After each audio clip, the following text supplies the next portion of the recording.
Hey guys, welcome back to Animes Are Us. Dark Gem here for sort of Chapter 7, sort of 6.5.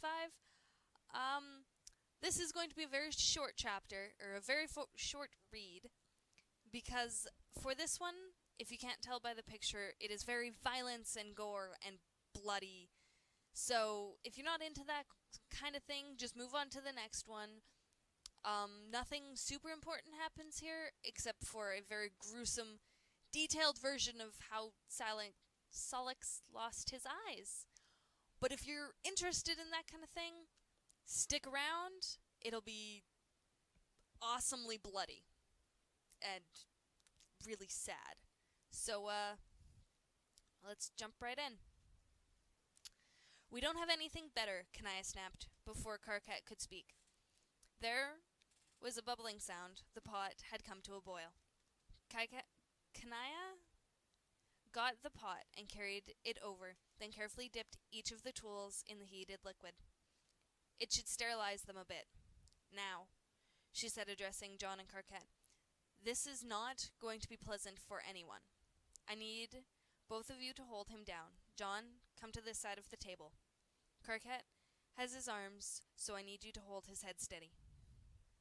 John nodded shakily and moved to the right side of the table. Kanaya lifted the graying towel from under the tools, then shoved it in Solix's mouth, effectively silencing him. John moved his hand on either side of Solix's head, keeping it steady. Kanaya was taking several deep breaths. Karkat looked like he was about to either kick the table over or cry, and couldn't decide which. John felt nauseous. Solix had stopped squirming and lay still. Kanaya picked up the tweezers, slowly bringing them towards the former blue eye. She moved slowly. Her hands were steady. She brought it down and barely touched the bit of dangling eye when Solix arched violently, his back flipping up and head turning to the side. Kanaya's arms recoiled. John, she yelled. Keep his head steady. There was a muffled yell through the gag. John took a deep breath, positioning his hands back. Karkat, his hands back. Karkat then climbed onto the table and was digging his knees into Solix's chest while maintaining the grip on his wrists. Her hands retraced the path. When she touched the eye, John strained his muscles, fighting Solix's urge to snap his head, and kept it steady. He averted his eyes to what Kanaya was doing, instead focusing on his own task. Solix's torso twitched and shook violently, jolting Karkat side to side, but he managed to keep him relatively steady. Every time Solix cried out, Karkat flinched, and as if the pain was being inflicted on his own body as well. Kanaya wore a cold mask of determination. Her eyes never strayed far from her own hands. It was by far the worst experience in John's life. Even seeing a girl murdered in cold blood had no compare. There was no way to describe the agonizing few hours that followed. Bit by bit, struggle by struggle, Kanaya cleared and cleaned the blue eye. John's muscles protested, but fear and adrenaline kept the grip on the boy's head strong. Solix still struggled every time an instrument touched him, but his responses were becoming weaker. Karkat was biting his lip so hard a trickle of blood ran down his chin. John was hoping it would be okay, over and done with, until halfway through the cleaning of the red eye, Solix abruptly shuddered and went still. Kanaya paused, her hands halfway into his eye. In surprise, Karkat gave a sharp intake of breath, then immediately pressed his ear down to Solix's chest. After a few seconds, he sat back up. He's alive.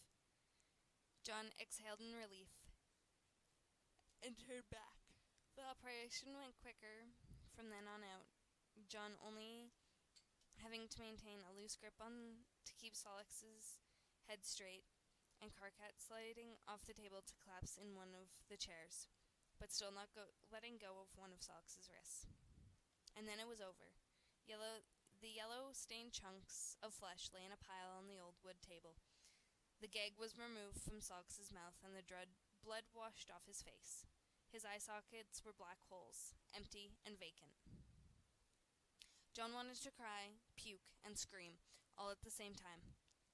He walked over to the couch, his legs trembling violently, and then he collapsed onto it.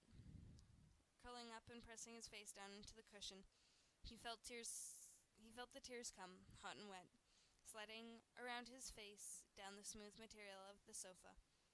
Someone put a blanket on him, but he didn't rise to his face from the comforting blackness. Kanaya walked unsteadily back towards her room, waves of exhaustion washing over her. She never wanted to see so much as a paper cut again. She fell asleep before she was aware of reaching her bed, physically and mentally drained. Carcat didn't move from his position next to the table. He fell asleep with his head in his arms, his legs draped haphazardly over the stool, and one hand still clutching the wrist of his best friend. Well, there you go, guys. Bloody eye-removing surgery. If you were hoping for a more gruesome version of that, something's wrong with you. But the actual story should continue fairly soon with I'm gonna call this one episode 7. So episode 8 should come out pretty soon, guys. So just keep on waiting for that. Love you all. Bye.